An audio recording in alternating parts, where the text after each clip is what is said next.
మామిడికాయ పచ్చడి అంటేనే మన తెలుగు వాళ్ళందరికీ ఒక ఎమోషన్ కదా. నేను ఈరోజు మామిడికాయ ముక్కల పచ్చడి ఎలా పెడతారో చూపిస్తున్నాను. ముందుగా దానికోసం మామిడికాయలు శుభ్రంగా కడుక్కొని ఇలా చిన్న చిన్న ముక్కలుగా కట్ చేసుకోవాలి.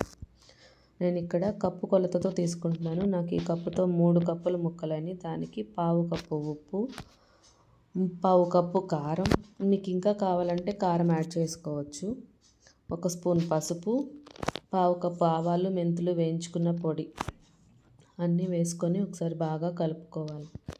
తర్వాత ఇందులో కొంచెం ఆయిల్ వేసుకుందాం. ముక్కలు మెత్తబడకుండా ఉండటానికి ఈ ఆయిల్ వేసుకొని ఒకసారి కలుపుకుందాం ఇలాగా. తర్వాత మనం తాలింపుని వేసుకొని అది పూర్తిగా చల్లారిపోయిన తర్వాతే ఈ పచ్చడిలో కలపాలి. వేడి వేడి మీద కలపకూడదు. ఒకసారి అంతా బాగా కలిపెట్టుకొని మూత పెట్టుకొని రేపు మార్నింగ్ చూద్దాం. చూడండి ఎంత టెంప్టింగ్గా ఆవకాయ ముక్కల పచ్చడి రెడీ అయిపోయిందో.